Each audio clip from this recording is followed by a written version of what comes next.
Salam sejahtera bagi kita sekalian. Selamat berjumpa dalam renungan harian Toraya edisi Senin 20 April 2020. Firman Tuhan yang akan kita baca dan renungkan terambil dari 1 Korintus 15 ayat yang ke-12 sampai 19. Sebelum kita membaca dan merenungkannya, mari kita berdoa. Terpujilah kuasa dan kasih-Mu Tuhan kepada kami semua. Hingga sampai saat ini, kami tetap kuat dan sehat. Kami bersyukur Tuhan selalu menolong dan melindungi kami. Dan dalam persekutuan doa saat ini, kami akan membaca dan merenungkan firman-Mu. Kiranya Roh Kudus-Mu memberikan kami kekuatan, kemampuan memahami maksud dan kehendak-Mu dalam kehidupan kami. Berfirmanlah ya Bapa. Dalam nama Tuhan Yesus Kristus, kami berdoa kepadamu. Amin. Firman Tuhan dari 1 Korintus pasal 15 ayat 12 sampai dengan ayatnya yang ke-19. Jadi, bila mana kami beritakan bahwa Kristus dibangkitkan dari antara orang mati, bagaimana mungkin ada di antara kamu yang mengatakan bahwa tidak ada kebangkitan orang mati? Kalau tidak ada kebangkitan orang mati, maka Kristus juga tidak dibangkitkan. Tetapi andai kata Kristus tidak dibangkitkan, maka sia-sialah pemberitaan kami dan sia-sialah juga kepercayaan kamu. Lebih daripada itu, kami ternyata berdusta terhadap Allah, karena tentang Dia kami katakan bahwa Ia telah membangkitkan Kristus, padahal Ia tidak membangkitkannya. Kalau andai kata benar bahwa orang mati tidak dibangkitkan. Sebab jika benar orang mati tidak dibangkitkan, maka Kristus juga tidak dibangkitkan. Dan jika Kristus tidak dibangkitkan, maka sia-sialah kepercayaan kamu, dan kamu masih hidup dalam dosamu. Demikianlah binasa juga orang-orang yang mati dalam Kristus. Jikalau kita hanya dalam hidup ini saja menaruh pengharapan pada Kristus, maka kita adalah orang-orang yang paling malang dari segala manusia. Melalui firman Tuhan ini kita renungkan tema kesaksian yang meyakinkan. Saudara-saudara, menjadi seorang saksi dalam suatu perkara adalah hal yang tidak mudah. Seorang saksi harus benar-benar mengetahui akar dan pokok permasalahan menyangkut perkara yang akan diselesaikan. Jika demikian, maka seorang saksi harus mampu menyampaikan informasi yang dapat meyakinkan semua pendengarnya. Rasul Paulus dalam pembacaan kita dengan tegas memberikan kesaksian tentang kebangkitan orang mati.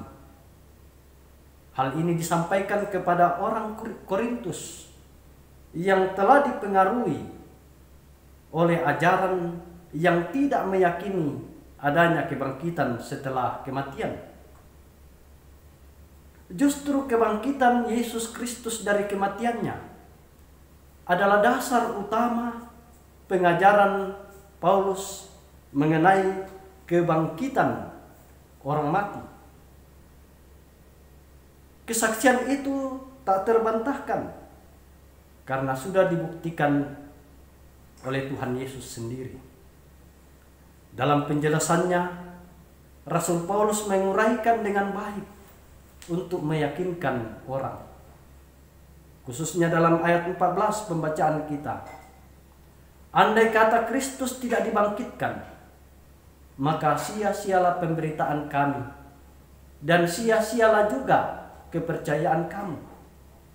Lebih daripada itu, kami ternyata berdusta terhadap Allah. Rasul Paulus menjadi saksi yang baik. Bukan sekedar memberi kesaksian, tetapi ia berusaha meyakinkan orang di dalam keraguan mereka, agar setiap orang yang mendengarnya dapat percaya kepada Tuhan Yesus sebagai Tuhan dan Juru Selamat. Kita sebagai orang percaya diberi tugas untuk menjadi saksi dalam memberitakan Injil. Salah satu ialah meyakinkan diri sendiri dan orang lain mengenai kebangkitan Kristus. Supaya kita memberi kesaksian yang dapat meyakinkan orang, maka terlebih dahulu kita meyakinkan diri sendiri. Meyakinkan diri sendiri dimulai dengan percaya bahwa Yesus telah bangkit dari kematian, dan kita menyerahkan diri sepenuhnya kepada Allah sehingga Roh Kudus menguasai kehidupan kita. Dengan ketekunan membaca firman Tuhan sebagai sarana pemberitaan Injil, kita dapat memberi kesaksian dan pengajaran yang baik dan benar kepada setiap orang di tengah-tengah keraguan mereka. Semoga Tuhan menolong kita dalam kehidupan ini. Amin. Mari kita berdoa. Terpujilah kuasa kasih-Mu Tuhan yang terus meyakinkan kami bahwa melalui kebangkitan Kristus dari antara orang mati, kami pun menerima kebangkitan itu. Kami percaya Tuhan selalu menolong kami dan memampukan kami untuk menjadi saksi lewat tutur kata dan tindakan kami yang meneladani Kristus Yesus Tuhan kami. Mengawali hari yang baru Tuhan karuniakan kepada kami, kami menyerahkan seluruh keberadaan hidup kami dalam situasi kondisi yang tidak menyenangkan saat ini karena merebaknya virus corona. Kiranya Roh Kudus-Mu menguatkan, memampukan kami untuk tetap tinggal di rumah saja, sehingga bersama dengan anak-anak kami adalah kesempatan berkumpul, saling berbincang-bincang, membangun sebuah rencana untuk masa depan yang penuh damai sejahtera. Dan kami percaya Tuhan selalu ada di rumah kami, bersama-sama dengan kami dan selalu melindungi kami.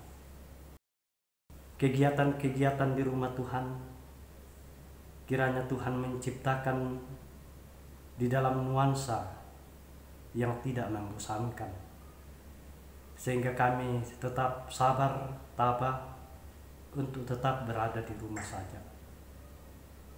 Tolonglah pemerintah yang terus berupaya di dalam memutuskan rantai penyebaran COVID-19 ini. Para dokter dan tim medis sebagai garda terdepan Tuhan, Engkau memampukan mereka dan anugerahkan senantiasa kekuatan dan kesehatan yang baik, sehingga mereka dapat melayani yang dilakukan semua demi kemuliaan nama Tuhan. Dan semakin banyak orang merasakan kesembuhan dari Tuhan. Berkati dan lindungilah perjalanan kehidupan kami sepanjang hari ini. Dan biarlah dalam penyerahan diri kami Tuhan, Engkau senantiasa mengaruniakan hikmat-Mu. Ampunilah segala dosa dan kesalahan kami Tuhan. Sambutlah kami senantiasa yang datang dalam doa-doa kami. Dan sempurnakanlah doa kami ini, yang kami alaskan di dalam kasih dan keampunan Tuhan kami Yesus Kristus. Amin.